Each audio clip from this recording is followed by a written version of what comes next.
Computer. Okay, so we are on now. There we go. Okay, so hello everyone. Welcome to the show. This is the first episode. I am joined here by Dr. Jan Ulbrecht. Jan, how are you doing today? Good morning, Isaiah. How are you?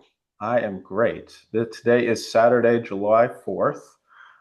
Just for some background information, I am a board certified physician assistant and working in endocrinology. Jan, if you can believe it now, almost 3 years in August. In endocrinology, State College, Pennsylvania. We are colleagues. I'm originally from the area.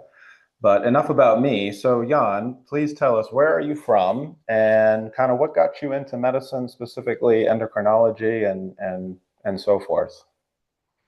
Well, this I could go on for a bit, so I won't. I'll try not to Yes. do that, but I'll try and make it brief. So I was born in Prague, in what was then Czechoslovakia, and given the political situation, we left. My parents and took us out in 1968. Ended up in England.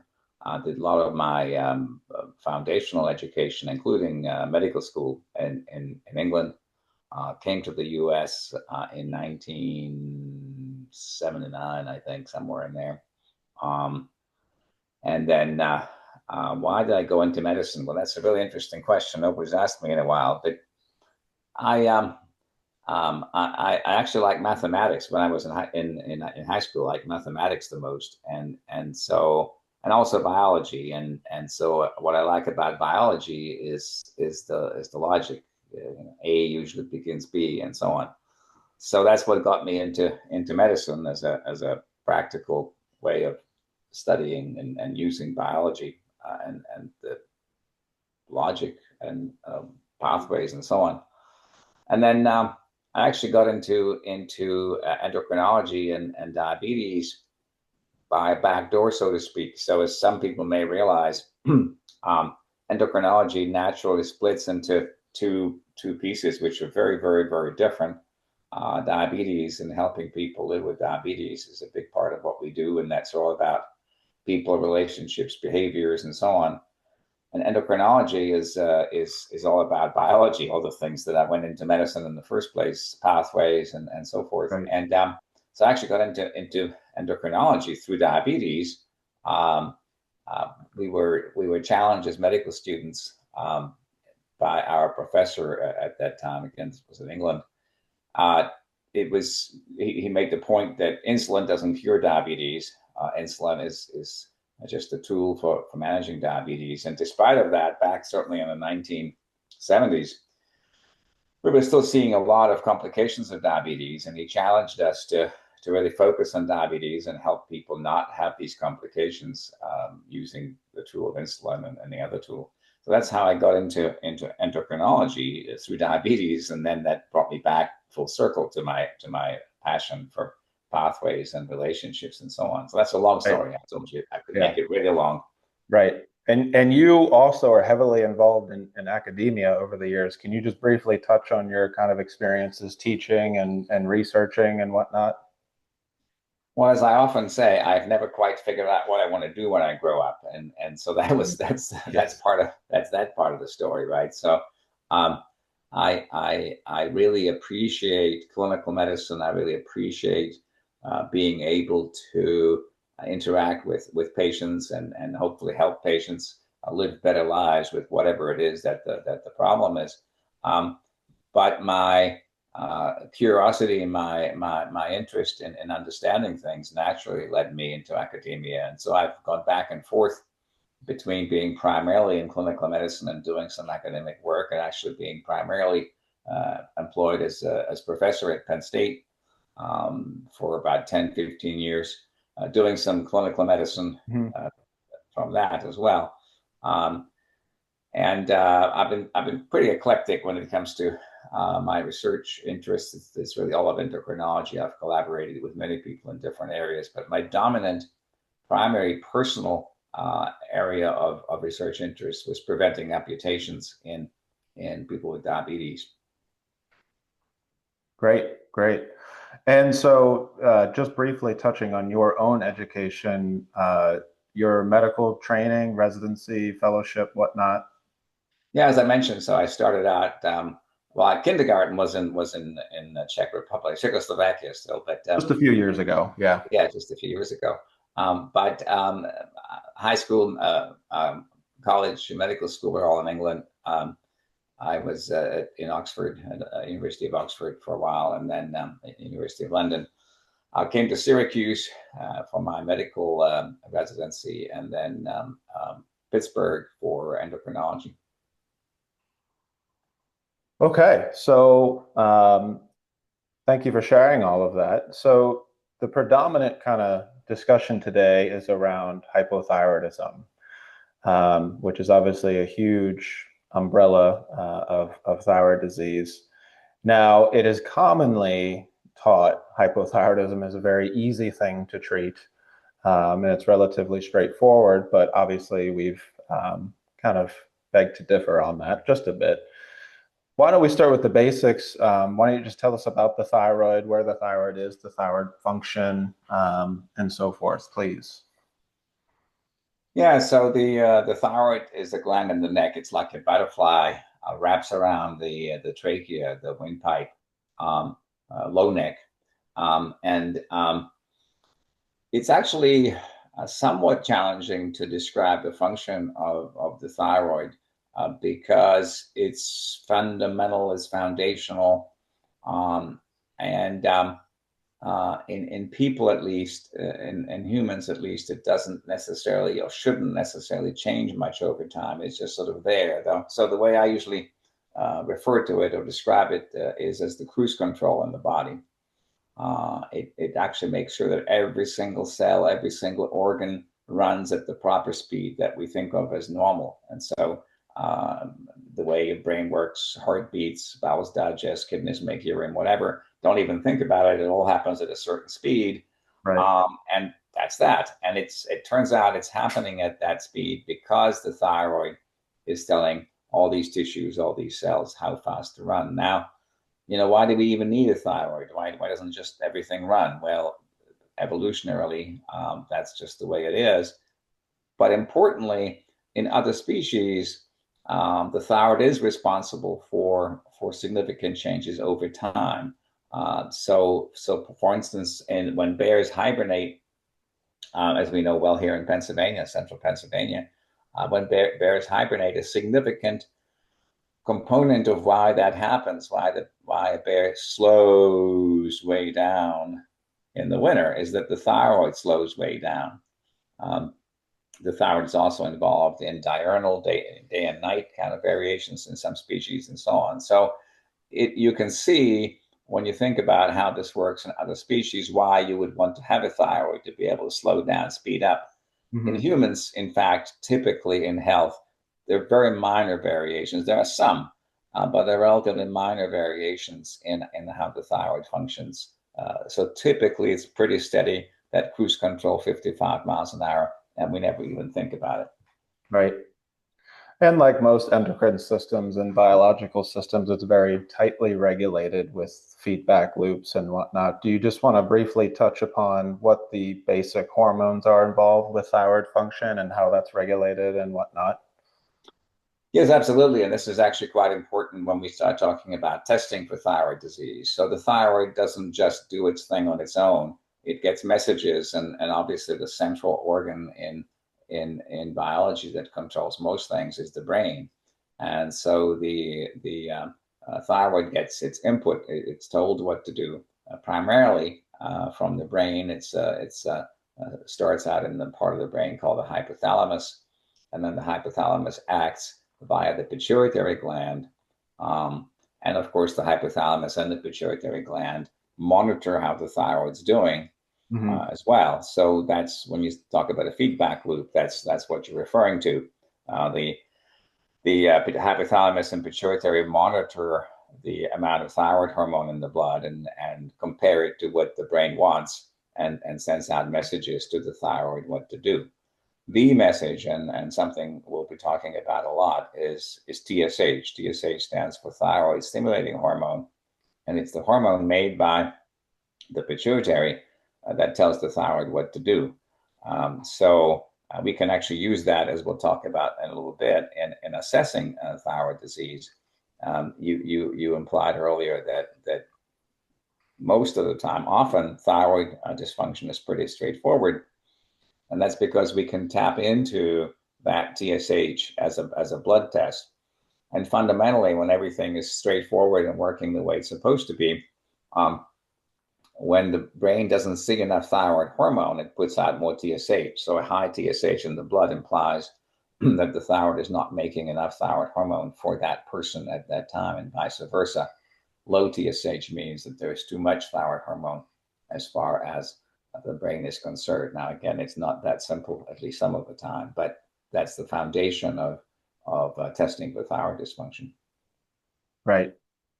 And just basically on the thyroid hormones themselves, T4 thyroxine and T3 triiodothyronine, predominantly T4 production with a little bit of direct T3 production. And then those feedback systems are feeding back directly from T3 specifically. Do you want to just briefly touch on why it's important that the thyroid predominantly makes T4 as opposed to T3, and why that helps with regulation and whatnot?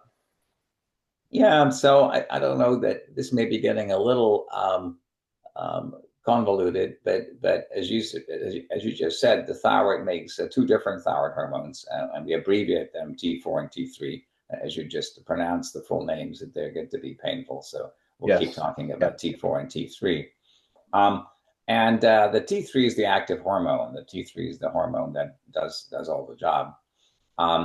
And so, as is the case in much of biology, the thyroid puts out the T4 primarily, which we refer to as prohormone.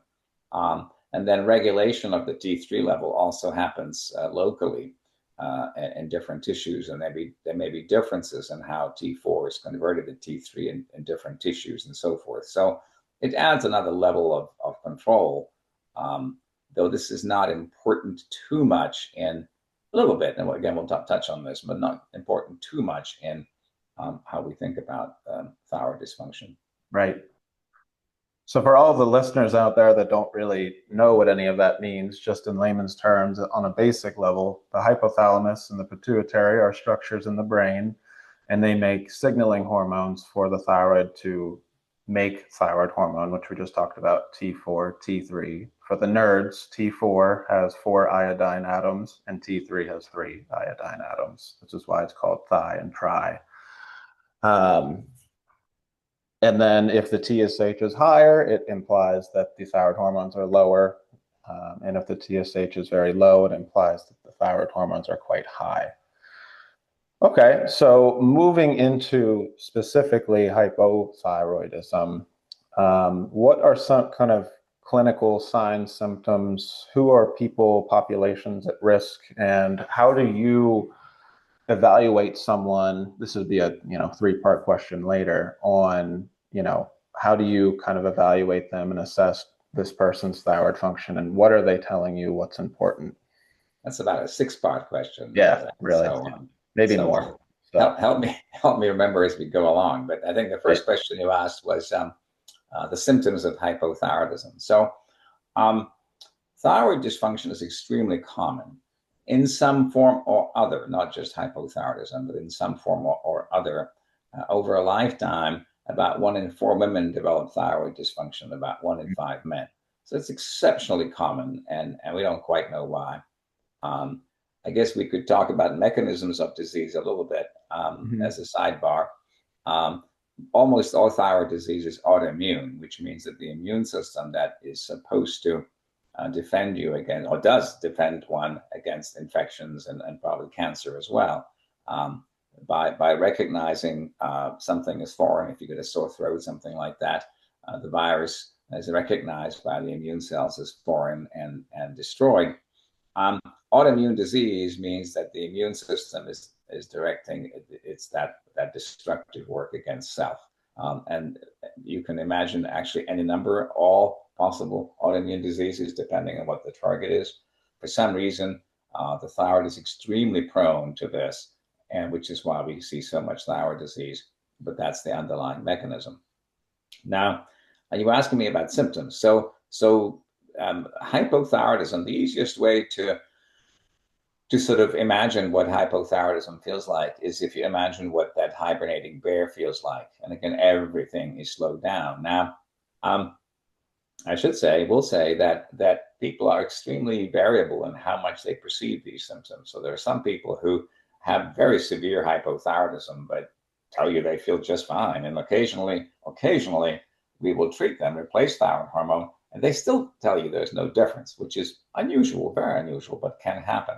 But the classic symptoms, and again, some people have one or two, some people have many. The classic symptoms would be the symptoms of everything turning down. You turn into that hibernating bear.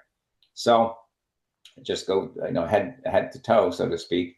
The brain, people talk about brain fog. That's a very common symptom, brain fog, as well as fatigue, sleepiness, difficulty waking up, and so forth. So fatigue, and just very poor energy and brain fog are super common. On the physical side, again, everything slows down. So dry skin, dry hair, because all those glands slow down. As we go deeper into the body, slow heartbeat, fluid retention, constipation, again, all those organs are slowing down. And also cold, because basically you've turned everything down in the body. The way we stay warm is because the metabolic processes, whether it be muscle movement, as we all know, when we exercise, we get hot. That's heat being produced as a side effect of using your muscles, right? When everything slows down in the body, there's very little heat produced as a byproduct. So very cold, tired, constipated, dry skin, fatigue, brain fog, and so on. Really important, though, is that any one person can just have one or two symptoms. So any of those symptoms should trigger an evaluation of the thyroid, just because it is so common. Right. So basically feeling quite miserable. Can be, yes, very miserable. And a spectrum of feeling kind of off versus really off. Right. And it's variable, predominantly based on genetics too. Okay, so moving into the biochemical testing kind of side of things, we talked about the TSH, we talked about the T4, the T3, the most common cause, autoimmunity. So, what are the good things about these tests? What are the cons, and what tools do you use as the endocrinologist to look at the biochemical assays and say, okay, this is telling me that, and this is telling me this, and I take a grain of salt with that? Yeah, so as I mentioned, as we mentioned earlier, this can be really, really simple, really, really easy. And when it is that, it is that simple. When everything's working the way it's supposed to, and the problem is simply that the thyroid gland is failing, then the brain is going to notice that and put out more TSH. And so a high TSH, and we can talk a little bit about how you define a high TSH, but a high TSH means almost always that the thyroid is not making enough thyroid hormone, and that's very simple.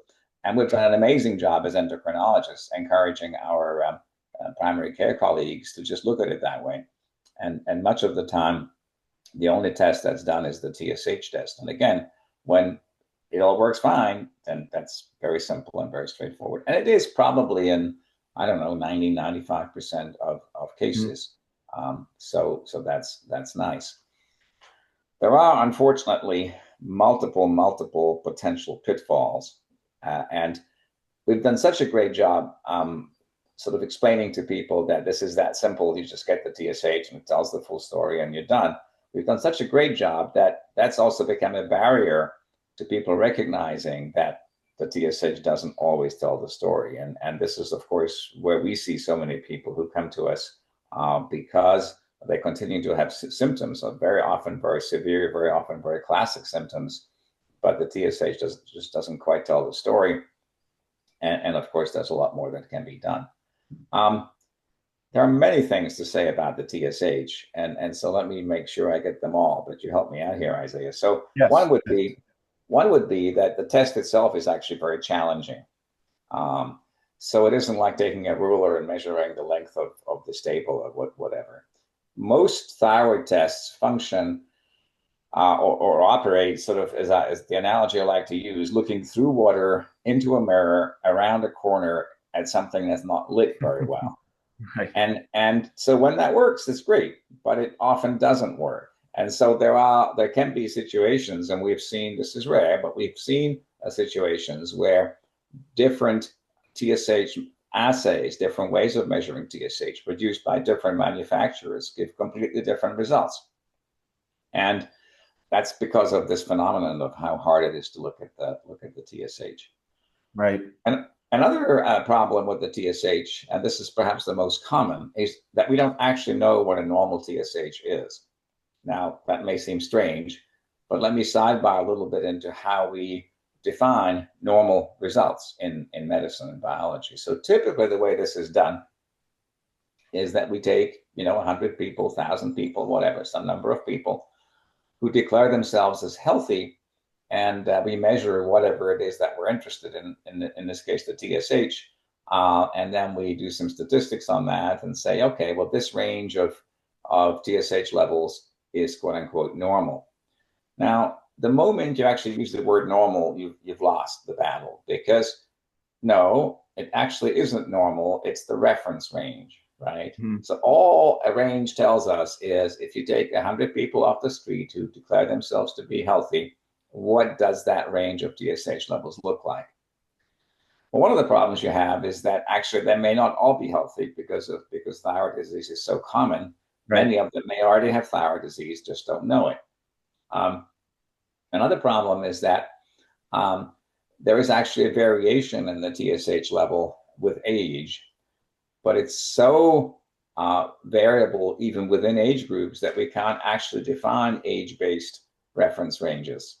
You see older people who have lower TSH levels, and younger people who have higher TSH levels. Typically, the TSH does rise with age, it naturally. Right. Right.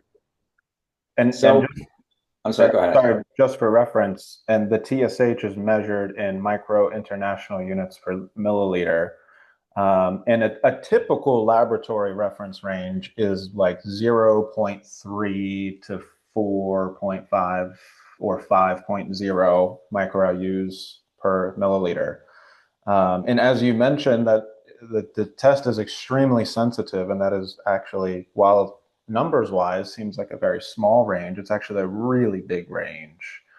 Do you just want to touch on like why, how the TSH is so sensitive and why a change from, 1 to 2.5 is actually very large, though it looks small? Well, there's a couple of things in there, right? So the most obvious is, okay, so we have this range for a population. You just gave the numbers. But what about an individual's range? So does that mean that every individual is happy in that range? And the answer is blatantly not. And there's been some research done on this. And individuals vary within about 1. So an individual, you might live between 0.5 and 1.5. I may live between 1.5 and 2.5, something like that, approximately, roughly speaking. And we see a lot of people who come in who have very severe symptoms with a TSH of even as low as 2, or maybe certainly 3 or 4, who we don't know this because it wasn't done, but who, if we had tested them before they developed their problem, would have had a TSH of 1, let's say. Right. And at 2 or 3, it's quite abnormal, but it's still within that population reference range. So that's a very significant part of the problem, because they're told that the TSH is normal. Well, it's in the reference range, but we don't know what their personal happy place is. And right. We can get at that in different ways, but that's a big challenge. Right. And as you said, the younger the person, it's typically a bit lower on average, maybe 1.0, maybe a little less, maybe a touch more. And as you said, it changes. So it's not a constant value that is the same thing all of the time. Like many things in biology, it changes. And It's typically within a very tight regulation, though. It doesn't, jump around from 1 to 4 to 3, but it may go from, something that you taught me, usually within zero point 0.7 on average, from a standard measurement. And then you were talking about, this is kind of jumping back a bit, the autoimmunity piece of it. And we do test for autoimmunity. Do you just want to briefly touch on the TPO thyroglobulin antibodies and their kind of relevance of, what they kind of add to the puzzle and whatnot? Yeah, so I actually don't use them very much, as you know, because if you have somebody who's quite symptomatic and has a TSH of 3, the easiest way to find out if that really is a problem is to supplement the thyroid hormone and get the TSH down to 1. And more often than not, they'll say, "Wow, this is incredible," and you don't really need to do anything else. There is a benefit to measuring the antibodies, and that is in situations where it's really not completely clear what may be happening. And in fact, the textbooks would tell you that this is an area where the antibody testing is helpful. So if you have somebody with a borderline abnormal high TSH and a lot of symptoms, the textbooks say that if they have positive antibodies, the odds are they're going to just keep getting worse because you have evidence of ongoing autoimmune disease and that they should be treated. Again, in my way of thinking, we should help people feel better regardless of the antibodies, but that is the way to use the antibodies. And they simply document that, yes, indeed, there is ongoing autoimmunity. Now, to be careful about that, because autoimmunity varies over time. And just because the antibodies are negative does not mean that the person didn't have at some point in the past an autoimmune, quote unquote, attack on the thyroid that's not ongoing, and therefore the antibodies are negative. So I don't find the antibodies super helpful, but that's what they are. That's what they do. And I believe statistically it's about 20% of people who actually have autoimmune thyroid disease do not actually have assay positive antibody testing, somewhere around that number. Okay, so we've kind of clarified that the TSH, in almost all cases, unless proven otherwise, is the front runner, very, very important test.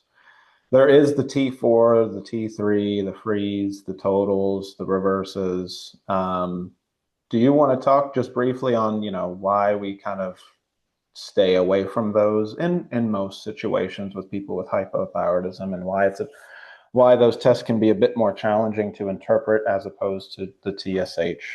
Right. So there's a couple of things we didn't yet talk about with the TSH. I want to just talk about that. Sure, one absolutely. very, very, very important one is what's called central hypothyroidism. So everything we've talked about is assuming that the brain and the hypothalamus and the pituitary are working just fine, and that therefore the TSH tells us the story. And that may be, whether the TSH is 1 or 2 or 3, we rely on that to mean something, or 30 or 40. The problem is, of course, that it's also possible to have a problem at the level of the hypothalamus and the pituitary in particular. And there are cases where the pituitary can be affected, damaged by a pituitary tumor. But that's usually pretty obvious looking at it in an MRI. The really challenging disease is central hypothyroidism that's autoimmune. So the damage now by the immune system is not to the thyroid, but to the pituitary. And now you measure the TSH and it can't rise. In fact, it's going to be abnormal because of the injury by the immune system to the pituitary. And the TSH, to make it even more complicated, the TSH can look normal in the test, but it's not functioning normally. And so you can have somebody with, again, hypothyroidism, low thyroid, because the message from the brain is inadequate. But measuring the message from the brain doesn't answer the question. So you do the TSH. And so the key about this is if somebody has symptoms of hypothyroidism, and the basic tests look fine, they really need to be evaluated by an endocrinologist to consider all these other possibilities. Another thing that we didn't talk about is biotin. Biotin is a substance that's often included in various vitamins that are supposed to help hair, and it interferes with the testing in the test tube. So again, if somebody's taking biotin, particularly high doses of biotin, the tests can look fine, but they're not. So that's another piece of the puzzle. Now, to your question, Ben, when and why to measure the T4 and the T3? Well, if the problem is actually with the TSH, with the pituitary, then all you've got is the T4 and the T3. Now, that's also challenging because the ranges there tend to be broader, and the variability, within a person, the ranges tend to be broader, and the variability is greater. So it's very hard to know how to interpret those results. As you know, we'll often look at the TSH and the T4 together. Right. But really, we're looking for incongruence, right? So if the TSH is telling us one thing and the T4 is telling us something else, then we really have to try and explain that. But most of the time, the TSH tells the story. Now, again, T4 and T3 measurement is, again, that same problem. Looking through water, through a mirror, at a mirror, around the corner. Same problem, same real difficulty, getting 100% reliable results all the time. And you don't know when you don't have a real result. So big challenge. Useful when the picture and the TSH don't quite fit together, and difficult to interpret, but often important to interpret. Right. Yeah, and again, like you said, the TSH tends to be within a very tight range, and the circulating levels are fairly constant, versus the T4 and the T3 change very quickly, and most T3 is intracellular, and the half-life of T3 is much shorter than T4. So it's really, really hard to judge that in an average Joe. If you just get a spot measurement of a T4 or T3, it's really hard to interpret that on its own. Especially, even if you use in the setting of a TSH. One thing I did actually think of, I forgot to mention, is how someone's size can influence the TSH too. So we talked about, age and whatnot. Typically, the younger, the lower, yada, yada, as you age, it may increase. But also how somebody's, physical size can change the TSH too. And do you just want to talk about that and how the basics of how metabolic demand influence that and whatnot?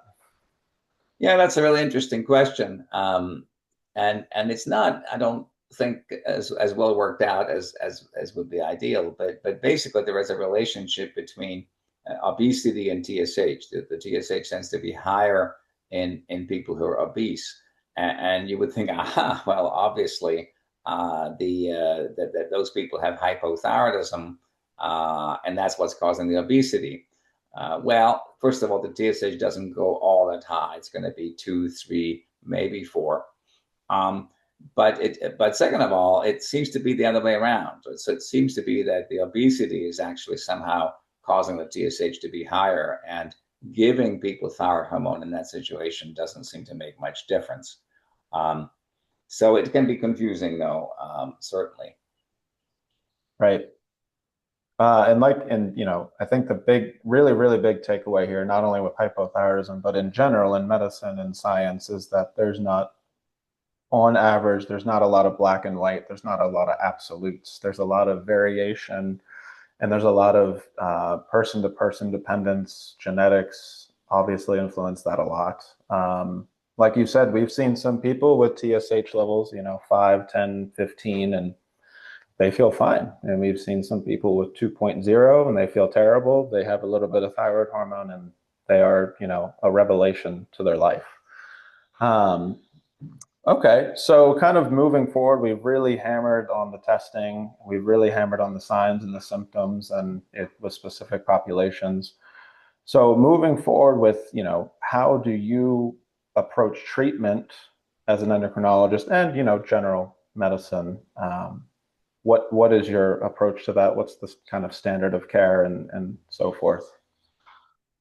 Yeah, so just like earlier we talked about, much of the time you measure the TSH and it tells the story and it's all good. Much of the time, simply replacing the T4 and the generic name for that medication is levothyroxine is fine. It works just fine. And um, the sorry, lost my train of thought there for a second. So there are some things about how you take levothyroxine, and it's extremely sensitive to variability in absorption. So people who take levothyroxine know that they're supposed to take it first thing in the morning on an empty stomach, just with water, no other pills with it, no food, at least 30, maybe but better 60 minutes. Because if you take it different times, different ways with different foods and so on, you'll get very variable absorption. And that is very, very hard to stabilize the dose. Now, just talking about absorption, there are some people who, regardless of how they take it, have problems with absorption. I'm going on a bit of a sidebar here, but it's an important sidebar. And So, and this is actually, interestingly enough, with any sort of stomach problem, any kind of GI problem, any kind of even indigestion, IBS, irritable bowel syndrome, and certainly other more complex stomach problems, people who've had gastric bypass.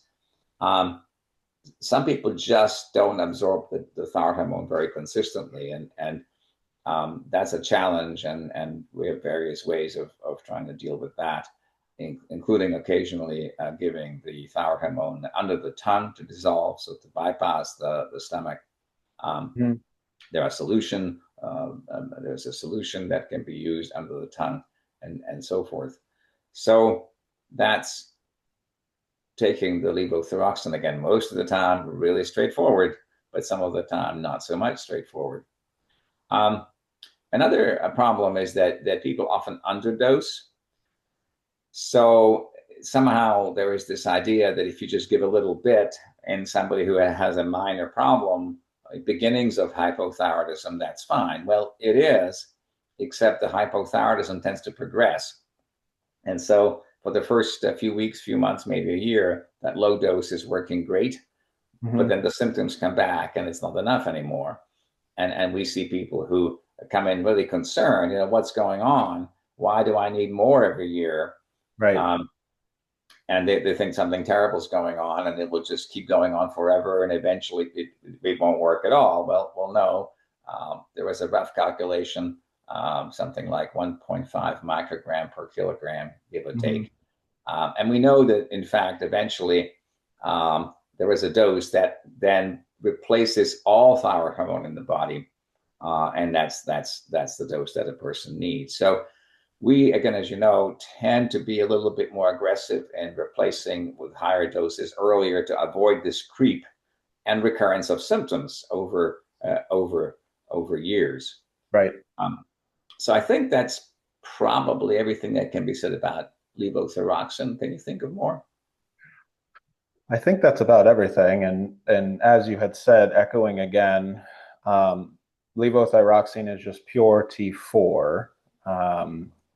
It is recommended, and that's how we practice, to just start with T4, because for 99% of people, maybe more, maybe less, that does the job, and it does it very well. But there are options, there are formulations, and then there are completely separate isolated medicines that are purely T3 that you can use in combination, either in addition to levothyroxine or purely T4 and T3 in the form of like Armour thyroid and whatnot. Do you want to talk about when do you kind of look to add that? When do you kind of look to, when do you think that might be a problem? Sure. And one thing we didn't say, just with the straight levothyroxine, and that's, how do you know whether you're at the right dose? And that may be the most important thing. So I'm sorry, yeah, very much so. That, but that this is key.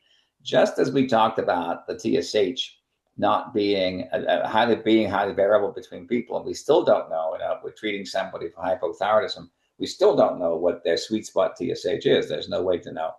at least by looking at the tests. We often see people who come in still very symptomatic, but are told that the TSH is now normal, so it can't be their thyroid anymore. And you can imagine from the previous conversation, yeah, if the TSH is still 3 or even 2, and their sweet spot TSH is 1, they're going to be symptomatic. And so what's really important is to pay attention to the symptoms as well as the levels. There's pretty good evidence that it's not a good idea to overtreat people. So when that TSH becomes very, very low or even 0, that's probably not a safe thing to do. But as long as the TSH is in that human range of, like you mentioned, about 0.3 to 4.5, it's probably quite safe. And that after that, adjustment in dose is critically dependent on symptoms. And once we get somebody into that range, 1, 2, 3, we will often invite them to try different doses to feel what they feel best. Somebody might have a TSH of 1.3, taking, let's say, 88 micrograms, and a TSH of 0.8 to 0.7, taking 100 micrograms, but feel much, much better on the higher dose. So it's really, really important to pay attention to the symptoms as well as the levels. Now, to your follow-up question, which was about different types of thyroid hormone and the T4, T3 question, before we go there, let's actually briefly talk about different brands of levothyroxine. This comes up often as well. So levothyroxine generic works fine almost always, like you said. But when it's not working fine, we do have to explore other things. Now, back when I first started medicine, before I had gray hair, the manufacturers, that's a long time ago, as you can tell. The manufacturing of levothyroxine wasn't the best, and we were recommending brand Synthroid specifically at that time, because that was a much more predictable medication from batch to batch, from year to year, than some of the generics. They've all gotten to be pretty good, so most of the time the generic is fine. But the way these pills are put together is slightly different between manufacturers, and so some people may have side effects not from the thyroid hormone itself, but from one of the binders or food colorings or some other inert, quote unquote, inert substance in the pills, and they may do much better with one brand over another when people have these reactions to the food coloring or the glue. The way to know that is thyroid hormone has a very, very long half-life. And so that means you can take 2 every other day and it comes out the same as taking 1 every day. Well, if you take 2 every other day and have symptoms the day you take them and don't have any symptoms the day you don't take them, that's a reaction to the food coloring or whatever's in the pills. When we run into that, trying different brands, and then the purest of them all is a brand called tyrosine. That's worthwhile. Now, coming to your question, which was about T4, T3, and so on. So, for decades, certainly the first many decades of my career as an endocrinologist, the textbooks used to say that all a person ever needs is the levothyroxine, the T4, and that the body converts that to the active hormone T3 just fine, and we never need to give that. And it was pretty dogmatic, and there were some really bad research studies. If anybody's interested in research, we could talk about why they were bad, but really bad research studies that seemed to, quote unquote, prove that just taking the T4 was fine, which is how it ended up in the textbooks. Now it seems like it's the opposite almost. Yes. So fortunately, no, so those of us practicing medicine have known for years and years that some people do actually need both and feel much better when we use both. And that is now coming into the textbooks as well, which is nice. And so this is, as we've been discussing, this is why we're sitting here, right? This is not ever straightforward in that 3 to 5% of people, the 95% are just fine. Right. So the people we see, the time that I'm going to recommend trying the combination of T4 and T3 is when we've tried some different doses of levothyroxine, ended up with some different levels of TSH, and it doesn't seem to matter very much. And there's often an optimal, I feel the best on X. 100 micrograms, but I still don't feel right. And the Right. TSH looks really good, and they feel good, but not great. And they're very often in that situation, adding T3 to the mix makes all the difference. Again, um, as you said, you can use T4, T3 together as two separate pills. Some endocrinologists prefer that for a variety of reasons that make sense. So that's a very reasonable thing to do. Mm-hmm. As you know, I tend to use the combo pills, which happen to be made out of pig thyroid. The brand Mm-hmm. name that we often use is Armour Thyroid, but there are others and there are off-brand versions as well. Again, um, if somebody's insisting on using the separate preparations, T4, T3, very reasonable, some good arguments for that. I just think it's easier for people to take a combination pill. And again, that can make a huge difference. Right. And something we actually didn't talk about, we probably should have said this much earlier, is that everything that we talk about is not actually medical advice. It's just purely educational. So if someone out there, many people maybe, if you're listening to this and you think maybe this is a problem for you, you should see a clinician. You should see a clinician and you should be evaluated, because those are really the only, there's a lot of, unfortunately, there's a lot of kind of snake oil salesmen out there and whatnot, but really the only person who can determine if there's an issue most times is a clinician. And if there's a question of the issue, you should see an endocrinologist or somebody who's in endocrinology. I just think that is important to put out there.